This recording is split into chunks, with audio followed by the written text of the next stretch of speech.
Hello दोस्तों, मैं पूर्णिमा Singh study platform में एक बार फिर आप सबका स्वागत करती हूँ।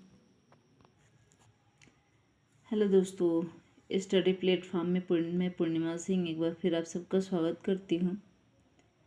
कक्षा 10 की गृह विज्ञान का पार्ट 1 में शिक्षिका प्रतिदर्श बजट प्रदर्शन का जो है ये प्रस्तावना, पारिवारिक बजट का अर्थ एवं परिभाषा, पारिवारिक बजट की महत्व या उपयोगिता और पारिवारिक बजट बनाने के सिद्धांत जो हम पढ़ चुके हैं आगे वाले वीडियो में। और आज हम पढ़ेंगे बजट के उद्देश्य। बजट के उद्देश्य क्या होते हैं, बजट ने कि क्यों बनाया जाता है, उससे हमारे जीवन में क्या प्राप्त होता है। तो देखिए, बजट बनाने के जो निम्न उद्देश्य होते हैं। पहला है कि परिवार के सभी स्रोतों से होने वाली आय का सही विवरण, मैंने कि आपके परिवार में कितने लोग हैं, कितनी आय आ रही है, उसका सही जानकारी हो जाता है। जब हम बजट बनाते हैं तो उसका एक विवरण तैयार हो जाता है। और सेकंड है कि परिवार के सदस्यों की आवश्यकताओं का ज्ञान, वो उनकी पूर्ति के लिए व्यय का विवरण, मैंने कि बजट के बारे में लोगों को ज्ञान हो जाता है। परिवार के जो लोग होते हैं उनको बजट के बारे में, उनकी आवश्यकताएं क्या हैं, उनके बारे में हमें ज्ञान होता है। और उसके अनुसार हम क्या करते हैं, अपना व्यय का विवरण बनाते हैं कि हमें कितना व्यय करना है। फिर तीसरा है पारिवारिक आय व्यय के अनुपात का ज्ञान तथा रहन सहन के स्तर को उन्नत करने के उपाय करना। बजट के उद्देश्य ये भी होते हैं कि परिवार में कितना आय आ रहा है और कितना व्यय हो रहा है, ये हमें पता चलता है किससे, बजट बनाने से। क्योंकि मान लीजिए अगर हमारा 4,000 आय है और हमने बिना सोचे समझे खर्च कर दिया तो हमें पता ही नहीं चला कि हमने किस चीज़ पे कितना खर्च किया, हमारी आय क्या थी और हमने उसका कितना उपयोग किया। तो इसके लिए बजट बनाना जो है बहुत महत्वपूर्ण होता है। चौथा है आय व्यय को नियंत्रित करके समुचित बचत का प्रयास करना।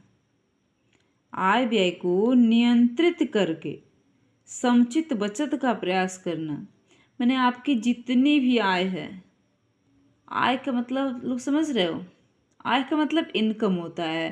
जैसे मैंने कि आपके पापा नौकरी करते होंगे तो 40,000 50,000 जो भी मैंने कि उनकी इनकम होती होगी, उसमें से हम किस तरह से किस चीज़ पे कितना खर्च करें कि हमारी आय जो है वो घाटे में न जाए।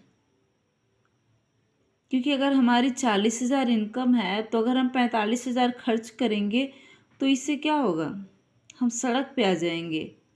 वो 5,000 रुपये जो है हमें किसी से मांगना पड़ेगा।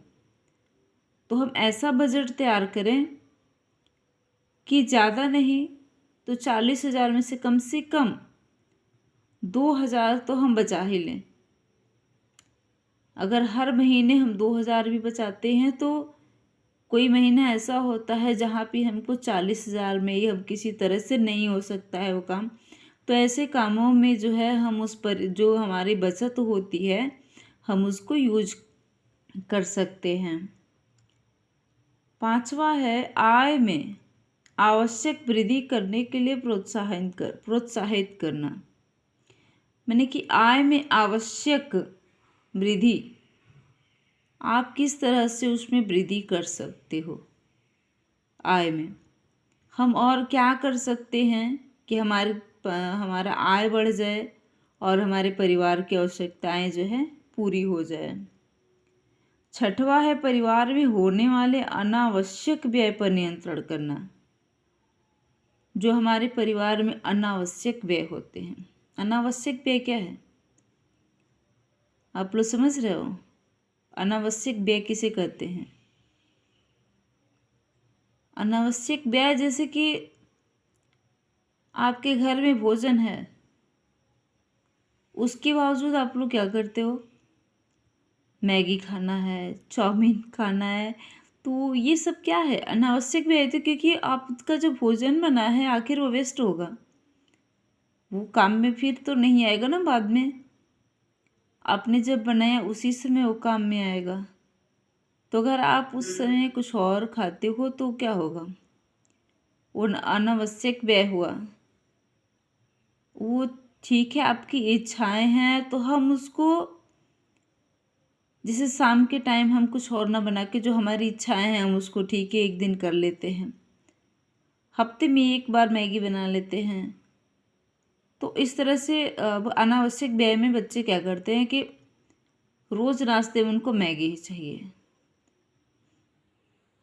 तो मैगी हमेशा खाओगे तो एक तो पेट डिस्टर्ब होगा, और दूसरे पापा की आय गड़बड़ होगी। ठीक, तो इस पे ध्यान दीजिएगा। और उसके बाद देखिए, परिवार की यथार्थ आर्थिक स्थिति का ज्ञान कराना। बजट बनाने से जो है हमारे परिवार की यथार्थ यानी कि वास्तविक आर्थिक स्थिति क्या है, इस बात का ज्ञान होता है हमें जब हम अपने परिवार का बजट बनाते हैं कि हमारी आय क्या है और हमें कितना व्यय करना चाहिए। चलिए आगे बढ़ते हैं। बजट द्वारा प्राप्त होने वाला ज्ञान। बजट से हमें कौन कौन से ज्ञान प्राप्त होते हैं, वो तो बजट के उद्देश्य थे कि परिवार के सभी स्रोतों में से होने वाली आय का सही सही विवरण, परिवार के सदस्यों की आवश्यकताओं का ज्ञान व उनकी पूर्ति के लिए व्यय का विवरण, पारिवारिक आय व्यय के अनुपात का ज्ञान तथा रहन सहन के स्तर को उन्नत करने के उपाय करना, आय व्यय को नियंत्रित करके समुचित बचत का प्रयास करना, आय में आवश्यक वृद्धि करने के लिए प्रोत्साहित करना, परिवार में होने वाले अनावश्यक व्यय पर नियंत्रण करना, परिवार की यथार्थ आर्थिक स्थिति का ज्ञान कराना। ये हमारे बजट के उद्देश्य थे। और अब हम पढ़ेंगे बजट द्वारा प्राप्त होने वाला ज्ञान। तो देखिए, इसमें है कि पारिवारिक बजट एक व्यवस्थित प्रपत्र है। पारिवारिक बजट क्या है, एक व्यवस्थित प्रपत्र, यानी कि सुबह से लेकर के शाम तक जैसे एक क्रम बनाते हैं ना कि हमें सुबह उठेंगे तो हम क्या करेंगे, उसके बाद क्या करेंगे, उसके बाद क्या करेंगे, एक हम करिकुलम बनाते हैं, एक पाठ्यक्रम बनाते हैं कि सुबह से लेकर के और शाम तक हम कैसे अपना दिन जो है व्यतीत करेंगे। ये पढ़ाई में भी आप लोग लगाते होंगे कि किस सब्जेक्ट को पहले पढ़ेंगे, किस सब्जेक्ट को बाद में पढ़ेंगे। तो इसी तरह से परिवार में भी होता है। तो एक बजट बनाई जाती है कि इस महीने में हम कितना खर्च करेंगे। तो व्यवस्थित, यही सी हमने कि व्यवस्था बना के चलने से क्या होता है, हमारा लेखा जोखा जो है बराबर रहता है। देखिए, बजट बनाने में हमें निम्नलिखित ज्ञान प्राप्त होते हैं। पहला है परिवार के सदस्यों की संख्या। अगर हम बजट बनाते हैं तो हमें परिवार के सदस्यों की संख्या के बारे में जानकारी चाहिए कि इतने आय में कितने सदस्य हैं और उन पे कितना कितना खर्च हो सकता है। तो परिवार के कुल सदस्य, उनकी आयु, लिंग आदि की जानकारी बजट में दी जाती है। कोई छोटा होता है, कोई बड़ा होता है, किसी की ज़्यादा आवश्यकताएं होती हैं, किसी की कम आवश्यकताएं होती हैं। दूसरा है पारिवारिक आय व्यय का ज्ञान, यानी कि बजट द्वारा जो है कितना हम आय प्राप्त कर रहे हैं और कितना खर्च कर रहे हैं, इसका ज्ञान हमें कब मिलता है, बजट बनाने में। पारिवारिक बजट में स्पष्ट रूप से लिखा जाता है कि परिवार की आय कितनी है तथा उसको किस प्रकार से खर्च किया जाए कि बराबर का हो। हमें कोई घाटा न हो, मुनाफा हो बट घाटा न हो। तीसरा है व्यय के मदों का ज्ञान। पारिवारिक बजट से इस बात का ज्ञान होता है कि परिवार में कौन कौन सी मदें आवश्यक हैं। मदे का मतलब कि ज़रूरतें, मैंने कि आपकी कौन कौन सी हैं जो ज़्यादा आवश्यक हैं, जिन पे हम खर्च कर सकते हैं। परिवार में कौन कौन सी मदें आवश्यक हैं या उन्हें किस प्रकार प्रमुखता दी जाए। वो कौन सी आवश्यकता है जिसको प्रमुखता देना ज़्यादा ज़रूरी है। इस बात पे ध्यान जो है, मैंने जैसे कि अगर हम मार्केट जा रहे हैं, बच्चे ने खिलौने भी मांगा और उसकी कॉपी पेन भी चाहिए, बट हमारे पास इतना ही है कि या तो हम खिलौना लाएं या तो उसका पेन कॉपी लाएं। तो हम क्या करेंगे? आवश्यक क्या है, क्या ज़रूरी है? पेन कॉपी ज़रूरी है या फिर खिलौने ज़रूरी हैं? पेन कॉपी ज़रूरी है, आप यही कहेंगे, पेन कॉपी ज़रूरी है। तो किसको प्राथमिकता दी जाए, इस बात की ज्ञान कराता है। कौन ज्ञान कराता है? बजट। क्योंकि जब हम बजट बनाते हैं तो उस समय हमारे दिमाग में चलता है कि इतना ही है, इसमें से क्या खर्च करें क्या नहीं, किस पे खर्च करें किस पे नहीं। जब अपने दिमाग पे जोर डालते हैं कि क्या चीज़ आवश्यक है क्या नहीं, उसके अनुसार हम क्या करते हैं, अपना बजट बनाते हैं। और किस चीज़ पर कितना प्रतिशत दिया जाए, किस पे कितना व्यय किया जाए, ये भी जो है आय की सीमा के अंदर ही तय किया जाता है। देखिए, चौथा है कि बजट की अवधि का ज्ञान। बजट एक अवधि के लिए बनाया जाता है, जैसे 1 महीने के लिए।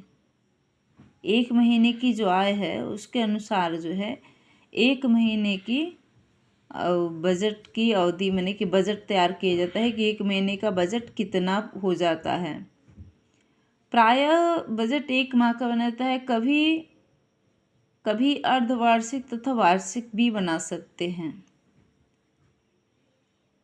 अर्धवार्षिक या वार्षिक भी बनाई जाती है, बट ज़्यादातर क्या होती है, महीने की होती है। क्योंकि आपकी आय कितना महीने दिन पे मिलता है, ऐसा तो नहीं कि वार्षिक या फिर अर्धवार्षिक आय मिलती है, वो तो मंथली मिलती है ना। तो उसके अनुसार क्या होता है, बजट भी प्रायः माह में बनाई जाती है, मैंने 1 माह के लिए बनाई जाती है। देखिए, 5वां है जैसे बचत का ज्ञान। पारिवारिक बजट में से आय व्यय के संतुलन के पश्चात बचत की जानकारी प्राप्त होती है कि हम कितना आय है, कितना खर्च कर रहे हैं और कितना हमारा बचत हो रहा है। आय कितनी भी कम क्यों न हो, बजट का प्रावधान आवश्यक होना चाहिए। बजट में कम से कम 10% का बचत का नियम होना चाहिए या फिर होता है कि हम 10% तो अपने आय में से बचा ही लें। अगर 90% खर्च कर रहे हैं तो कम से कम 10% उसमें से हम बचा के रखें। हो सकता है कब कौन सी ऐसी आवश्यक कार्य आ जाए जिस पे हमें खर्च करना पड़े, तो अगर हम बचत करके रखते हैं तो हमें किसी के आगे हाथ फैलाने की ज़रूरत नहीं पड़ती है। ठीक है, अगले वीडियो में हम पारिवारिक बजट के प्रकार पढ़ेंगे। ओके, प्लीज़ अगर वीडियो पसंद आए तो लाइक, सब्सक्राइब एवं शेयर ज़रूर करिएगा। Okay, bye, take care.